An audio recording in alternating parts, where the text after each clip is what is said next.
And so, Kidsboro was born. Jill, Alice, Nelson, and I went to work right away to figure out what the town was going to be. We met in a large pavilion with a roof and no walls. But I have to tell you, creating a town from scratch wasn't easy. Okay, guys, I guess the first thing we ought to do is make a government. How do we do that? Well, if we want to emulate the founding fathers in Philadelphia when they were writing the Constitution, then I think, to start off, we need white wigs and feather pens. I'm not sure how that would help. It could be a good photo opportunity. You know, if we were to document this and write a coffee table book. Yeah, there's no way I'm wearing a white wig for a picture, okay? Yeah, it sounds kind of silly to me, too. Me too. I don't think so, Nelson. But you can't just dismiss it. Don't we have to vote on it? Do we? I mean, since we don't have a government yet, how do we know if we should vote? No idea. Okay. Well, should we vote on a rule to vote if we want to decide No, something? I think you have to make a motion first. This don't is too you? confusing. I vote we don't vote on a rule about voting. Okay, well, I think someone should maybe second that. Okay, second? Third. Wait a minute. I think we just voted not to vote on voting. So, does it count? That meeting proved to be grossly unproductive. We spent an hour and a half talking about creating a flag, what kind of uniforms our military should wear, and if our city anthem should be a rap song. But since we didn't have a flagpole, or any soldiers, or anyone who's ever written a rap, we gave up. That's when I knew I had to talk to Mr. Whitaker. I need help to start a government, Mr. Whitaker. Why? Why? Well, don't we need a government? Do you? Sure, I think. I mean, how can we keep Kidsboro from being just a bunch of kids running around if we don't have a government? Is that the purpose of a government? To keep kids from running around? I don't know. What do you think? Well, when it comes to deciding what's right and wrong for any situation, I'm inclined to go back to the Bible. Well, we can't base our government on the Bible. Aren't we supposed to keep religion out of it? Well, our founding fathers sure didn't think so. They went back to the Bible again and again when they established this country. If it worked for them, why wouldn't it work for you? I guess it would. Besides, every government is based on something, whether it's the Bible or a philosophy or just a bunch of ideas someone made up along the way. But if I were you, I'd go with the thing we got from God himself, his word. It has everything you need. Okay. Then how do I find out what the Bible says about starting a government? Oh, lots of places. But do you know what the Apostle Paul said the purpose of government is? No. It's in his letter to the Romans. The purpose of the government is to promote what is good and punish what is evil. That sounds good. Then you should start there. And I did. And the rest of the council thought it was a good idea. But we still weren't quite sure how to start. As it turned out, we kind of learned as we went. And it all started when Alice met a kid named Pete, who happened to ride his bike into our woods. Hey, you, Pete!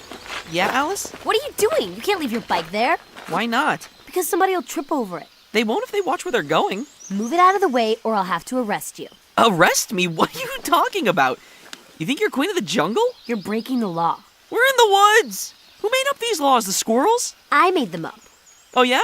Show them to me. Stay right here. I'll be back in a minute.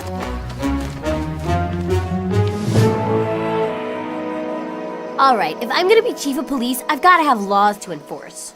You're right. We need some laws. I got the first one. No parking bikes on the paths in Kidsboro. I guess that makes sense. In fact, we shouldn't have bikes at all. I'll never catch the criminals if I'm on foot and they're on bikes. Fair enough. So should we vote on it? Now, wait a minute. We can't just make up laws because Alice doesn't want to run after the bad guys. Why not? Because, well, what gives us the right to make laws? We're the government. It's our job. We're supposed to promote what is good and punish what is evil. Yeah, but who says bikes are evil? Back to Mr. Whitaker. So who are we to say that bikes are evil? I actually like bikes. When I put the four of you in charge of the government of Kidsboro, I granted you the authority to determine what's best for your citizens. You're charged with protecting everyone. With the Bible as your guide and your own common sense, you have to make laws. Cool. Thanks. So we went back and decided that until we have roads and traffic control, bikes in the woods would cause safety problems, with people walking around and tree branches sticking out everywhere. But enforcement of this law revealed something else we hadn't thought about. Pete! Look, Alice, I waited 20 minutes the other day and you never came back to show me the bike law, so I went home to eat dinner. Well, I have the law now. This is a legal sign saying that you can't ride your bike in the Kidsboro city limits. So? You have to pay a fine. Get out of here, a fine? That's right. I'm writing you a ticket for breaking the law. You just posted the law 5 seconds ago. And how am I supposed to pay anyway? Does Kidsboro even have a system of currency? Currency. You know, money. Wait here, I'll be right back. We need money. Oh, you're money. Why didn't we think of it before? If we don't have money, no one will be able to buy anything. Yeah, or pay their fines. But what kind of money?